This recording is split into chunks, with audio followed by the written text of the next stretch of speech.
All right, welcome back. What you were seeing on the screen during the break, highlights from the 2021 budget, which we're about to start the conversation. Oluseun Onigbinde, the founder at BudgIT, is joining me from the United States. Hello, Oluseun. Hello, my name is Oluseun. Hello, I'm glad to be here. Oluseun Onigbinde, how are you, Oluseun? Oluseun, can you hear me? I can hear you perfectly, yes. Okay, yeah. Your face is a bit dark. I know it's quite early where you are now. What's the time where you are? You're in Washington, isn't it? I've stopped hearing you. I can't hear you well. Okay, I asked what time is it? What time is it over there where you are? Oluseun, can you hear me? You're coming off and on. I can... I guess it's one of the side effects of technology. Yeah.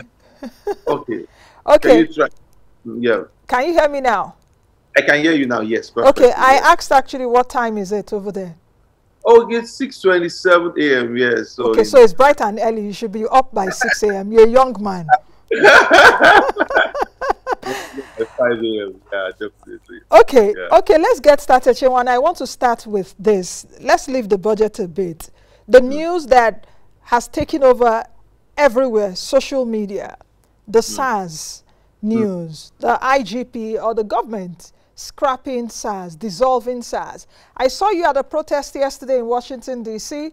Speak to me about what you feel, and perhaps is it a victory, or should there's more than the victory for Nigerian youths moving ahead? Because why I'm asking, starting with this question, is it's quite instructive. You saw social media went into a frenzy, global figures tweeting over the weekend about the ENDSARS protest. What are your views about that?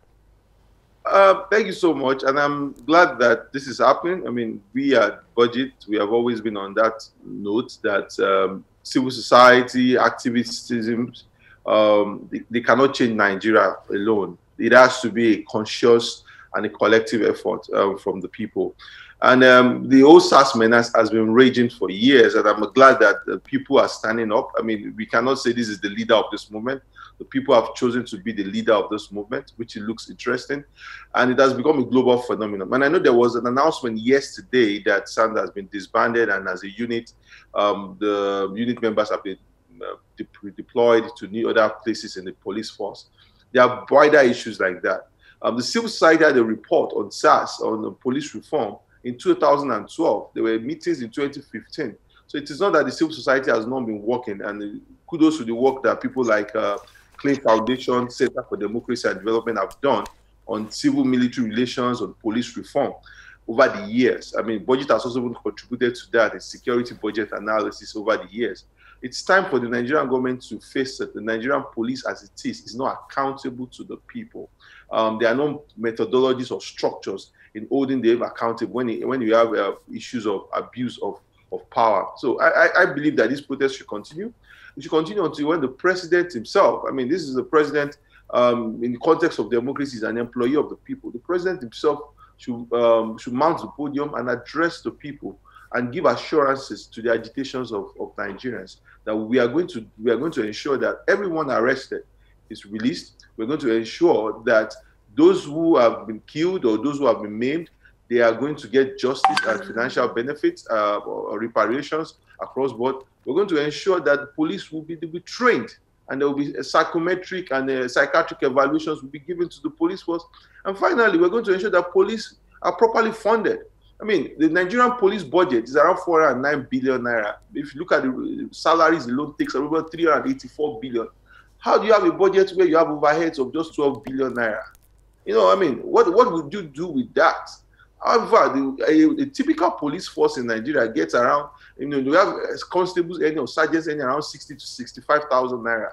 What would that do in today's market? And you give such a person a gun, and some person is redeployed maybe to a elite force or the elite unit in codes like the SARS, and it uses that opportunity as an extortion ring.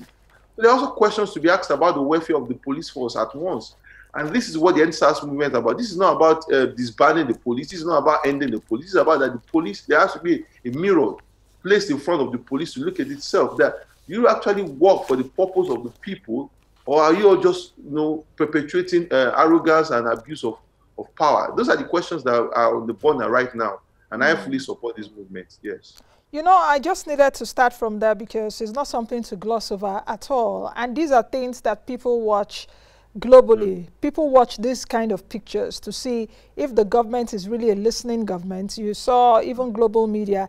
In fact, local media was almost was attacked over the weekend that we were not doing enough.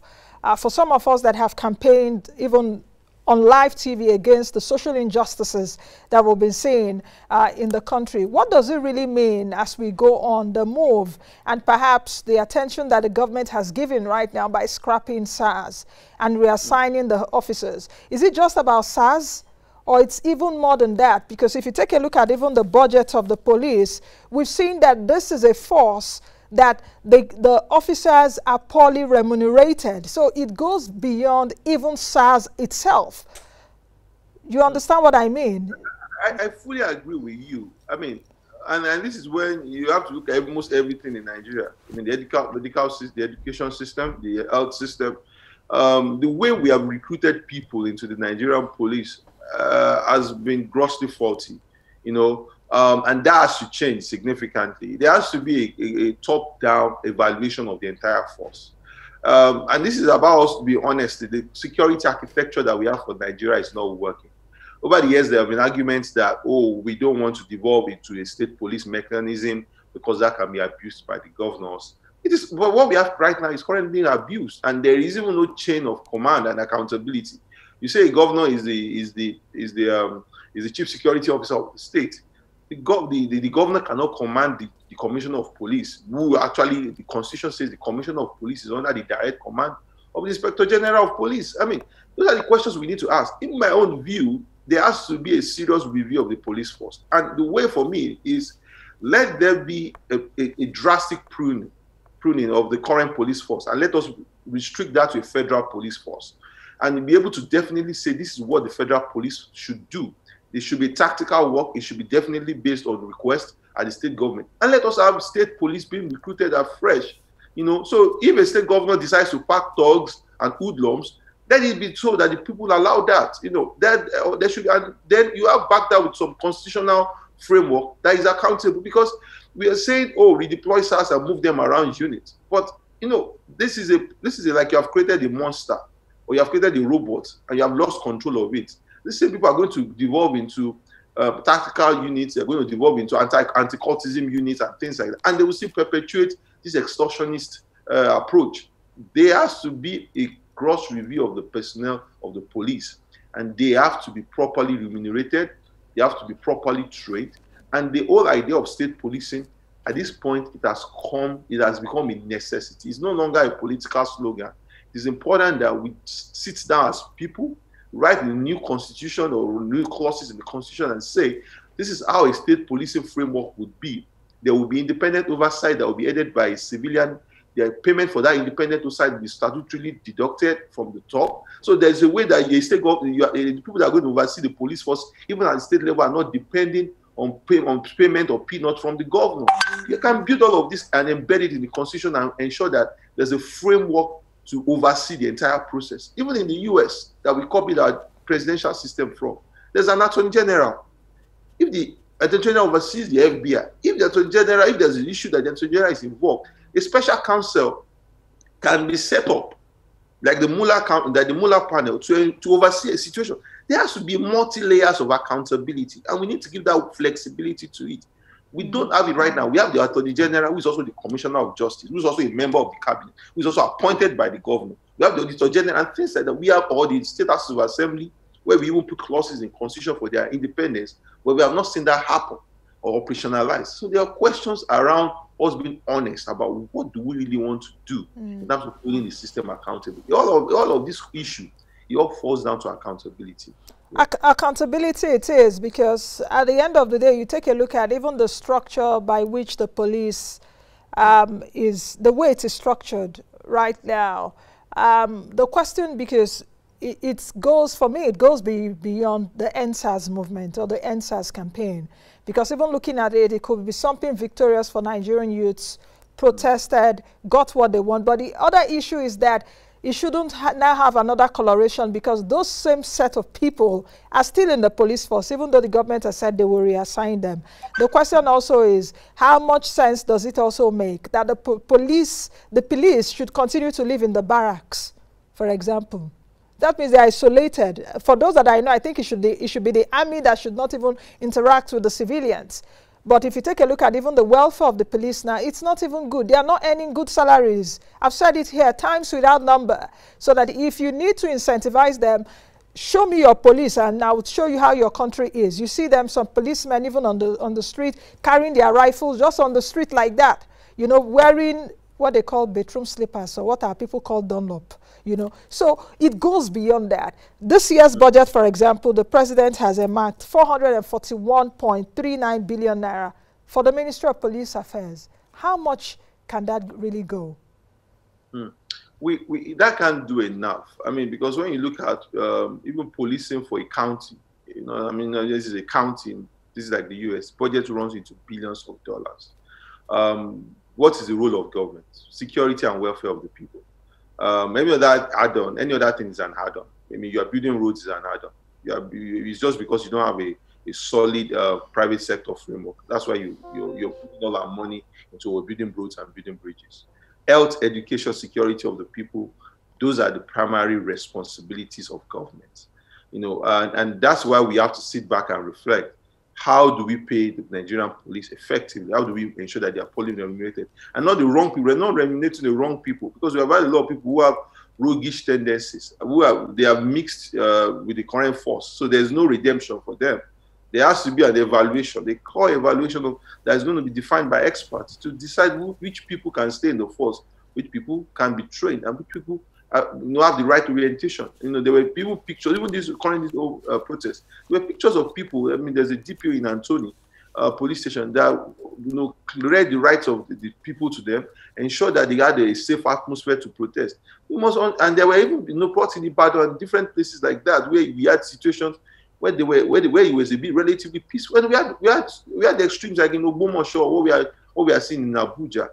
Those situations have to change. The Nigerian people have to be in a way that there's an understanding that the police works for the people. And like you said, why is the police staying in the barracks? Where we live, where I live, around where I live, the police that stay at every corner of the streets. I mean, they live like normal people. They live like decent people. You know, and that's the way it should be. I mean, putting police in the barracks. And when you look at even the conditions of the barracks, you know, I've been to the barrack in the one in Ikoyi, the one on Bodilon, the one at the entry of Bodilon. It was a mess. In barrack in Ikoyi, it was a disaster. You know, and that's this, and we can't, and you now look at the psychological influence of that. A child growing up in that environment, a policeman living in that environment with their kids and family, and God forbid the policeman dies in the line of active duty. The family is tossed out of the barrack. They have to wait years and months for them to be able to get benefits. This whole framework is not working. And so I look at it on both ways. We cannot pay people peanuts and demand stellar work. We have to put this side by side. But what it has to start with is accountability. The funds that are allocated to the police, we need to be more accountable. If we decide if we want to pay them much more, they have to be more accountable to us. If we decide to also invest in much more in the housing, a policeman will stay on the first 18, 20 years. He cannot piece together his payments to be able to afford a decent housing at retirement. Those are the situations. He cannot have access to a proper credit scheme, a 20, 25-year credit scheme that guarantees his family a decent housing at retirement. Those are questions that we need to answer. You know, those are questions that we have to put on the front burner if we truly want the quality for a standardized police force. But my own belief first is that the current policing system as we have, in a centralized manner, where the governors don't have a bit of oversight on them, it's not working. We need to prove that. We need to restrict what they are supposed to do. Then we can now move forward to a state level, a state police. Every state government should recruit its police force, but under a framework that's constitutionally backed and that is accountable and is subject to civilian-led oversight. That's the way that we should be. And I think this is not something to to play. We don't want to wrong the president. We don't want to go against the president. This is time for the governors not to speak about this within their closet, to band together. They have the Nigerian Governors Forum and face the president and have an interministerial framework and bring all the National Assembly members and the legislators and be able to sit down. We need to change the policing framework of this country. And that's the way it's supposed to be. You know, I needed to start on that note because we can't gloss over it. And I can't gloss over it. I've done that many times. I've spoken for and against the police too on this platform, spoken about how much they are being paid now. Some will die in the inactive service. Their wives or their spouses will be looking for the money still now that I speak to you. So those things have to change. Let's take a look at other things in the budget because the Police Affairs Ministry will get about 441 billion naira from 2021 budget. But give me your own bird's eye view of the 2021 budget when you looked at it after the president presented the 13.08 trillion naira to the joint sitting of the National Assembly just a few days ago. What do you think? Is it same old, the same old ritual? I mean, it was not surprising. I mean, we are running out of options when we look at the public finance space. We have a deficit that's higher than the size of our budget 5 years ago. Look at us. I mean, we have a new borrowing for this budget. 2021 is 4.28 trillion naira. We didn't even have the size of that budget 5 to 6 years ago. So we are borrowing at a pace that should get everyone worried. And it should get everyone worried that if you look, for example, if you look at us, 3.7 trillion is budgeted for salaries and overheads and the rest. We have close to another 3.12 trillion, budgeted for debt servicing. Those are the key components of the Nigerian budget that are worrisome. But that's even the start of the problem. The bigger problem is the efficiency of the line items. The federal government cannot be, if we are facing revenue challenges, we can't be all things to the entire environment. We need to prioritize and deliberately prioritize on what we want to do. That's the first thing I don't say. We still write the Nigerian budget with over 4,000 capital items. So in that same budget, we're trying to refurbish presidential jets. In the same budget, we're trying to pay social media influencers against fake news. In the same budget, we're trying to do different things. We should face what should the federal government prioritize down, and that should be welfare of the people, health, education, security, and what it can do, what the infrastructure that might not be fiscally viable, that it cannot do through the private sector means. It can decide to invest in that. That is just all the federal government should do. And rather than us continuously on this chase of we're borrowing at the high and the breakneck speed, and definitely in the future we are just burdening the future generations, and at the end of the day, future revenues are going to be used to pay on this debt if we are not properly investing in the right things. So for me, I look at the budget, I feel like we still don't have the right priorities. It's not what we're supposed to be. I've not seen any belt tightening move on the side of the Nigerian leaders.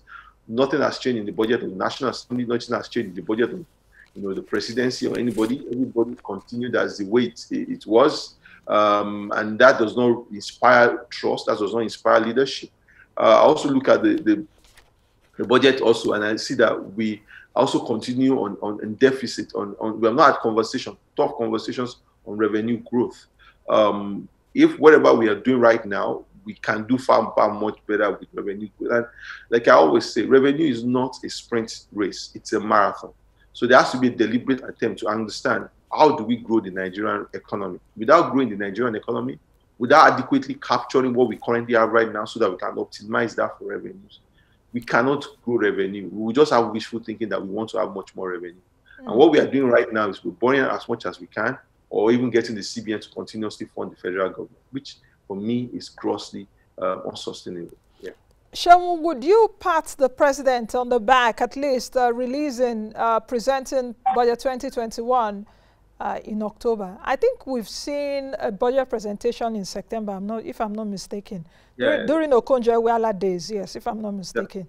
Yeah. But will you pat the president on the back, at least for presenting the budget to the National Assembly this October, hoping that the National Assembly would pass it before year end? I will. I mean, we have to appreciate that. I mean, that's a good move. This is happening for the second time year running, and that's great news. One of the problems we had in the past was this haphazard calendar as regards our budgeting, and that made even capital expenditure delivery very, very difficult.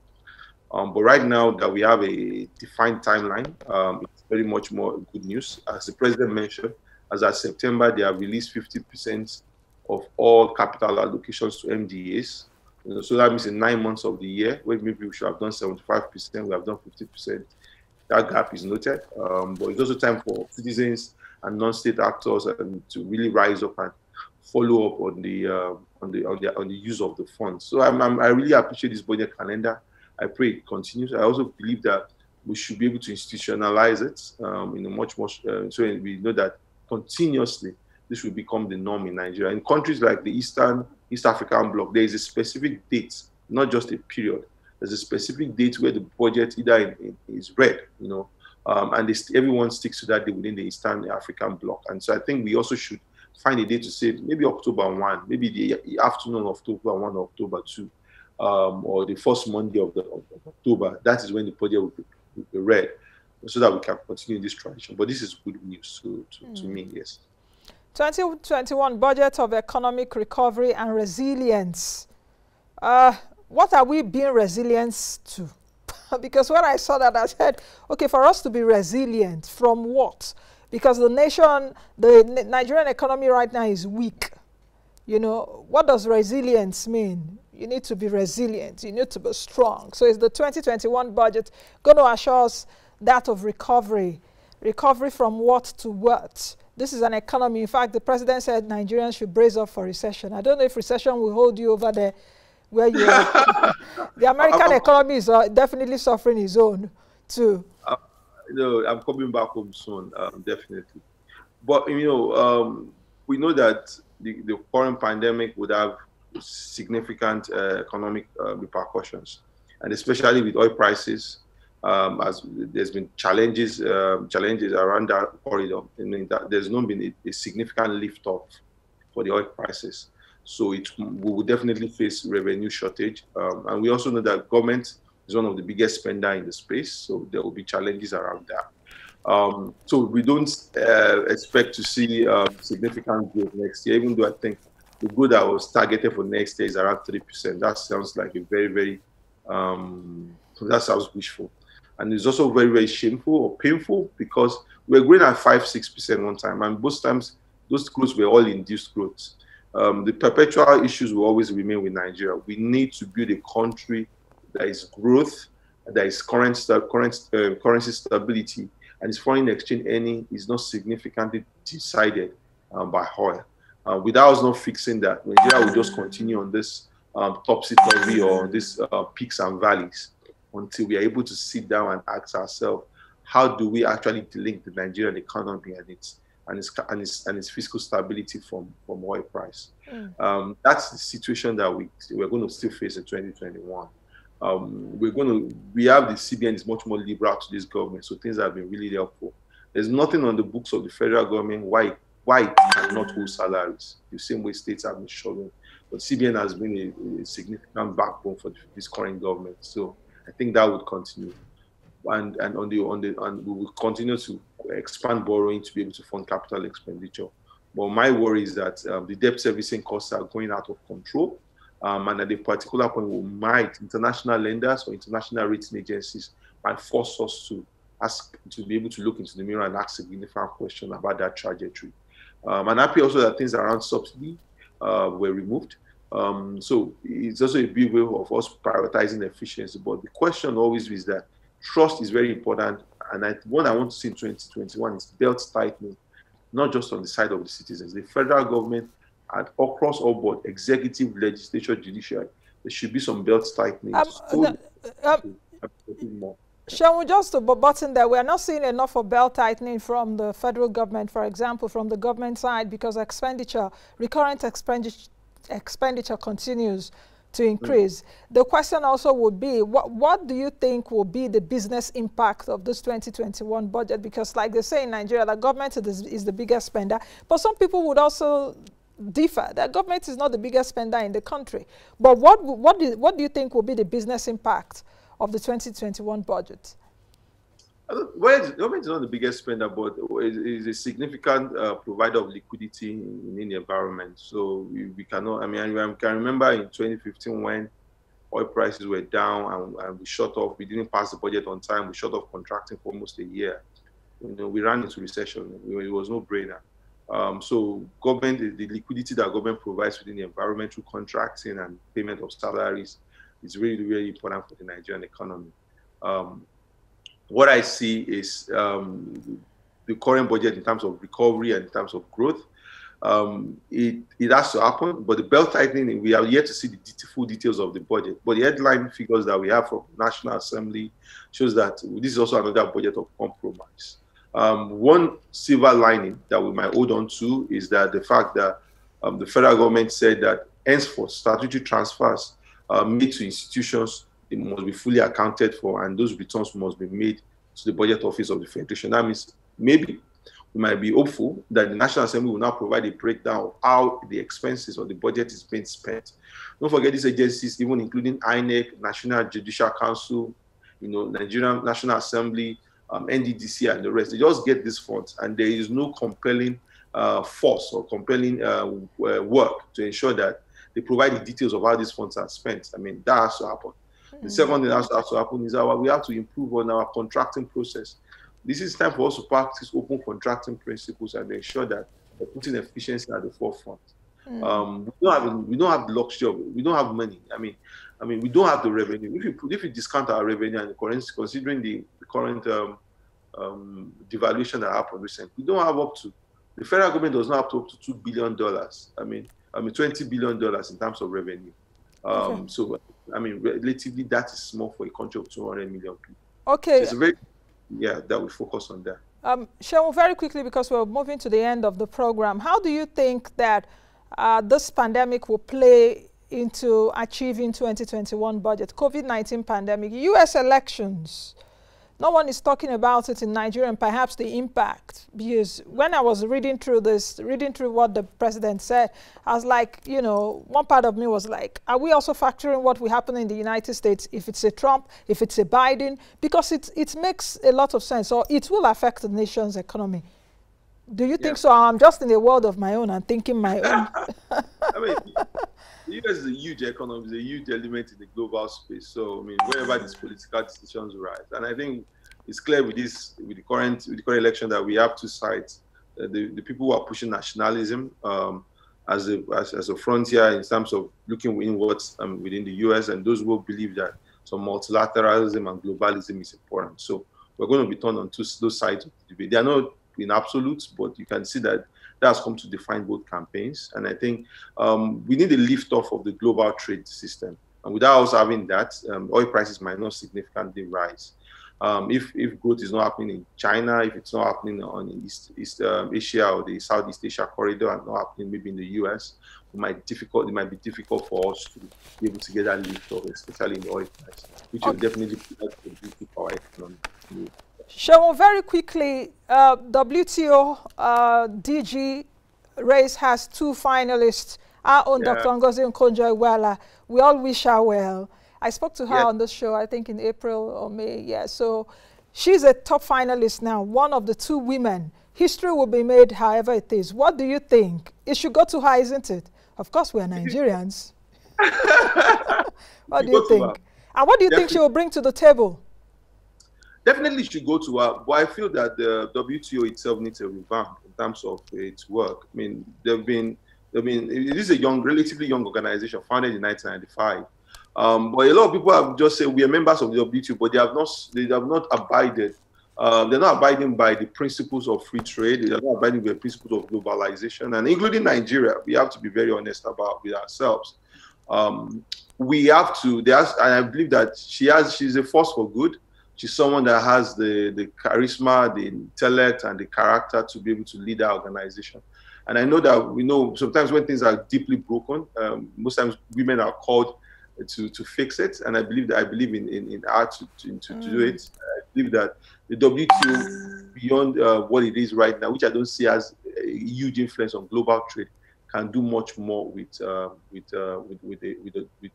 Okonjo-Iweala as I solidly, support her. I feel she has the experience more than the other candidates in international development and multilateralism. And I believe that also with the back support of Africa, I also saw some support from from Australia, Oceania. I think she has a strong chance. Okay. Yeah.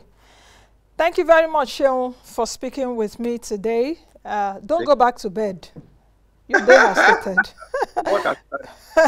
All right, that's the much you can take. I've been speaking with Oluseun Onigbinde on 2021 budget and the solution of ENDSARS by the federal government, and of course, Dr. Ngozi Okonjo-Iweala being one of the finalists for the WTO job. I saw over the weekend, or over a few days ago, the fake news online that she's now been appointed. It's just in a few days we will know who the DG of the WTO is. I wish every one of you well. Continue to be the best you can be. Don't forget to keep safe. Go to our social media platforms so that you can win the 3-in-1 CAS protection. I am Nnaji. I'll see you all tomorrow. Bye now.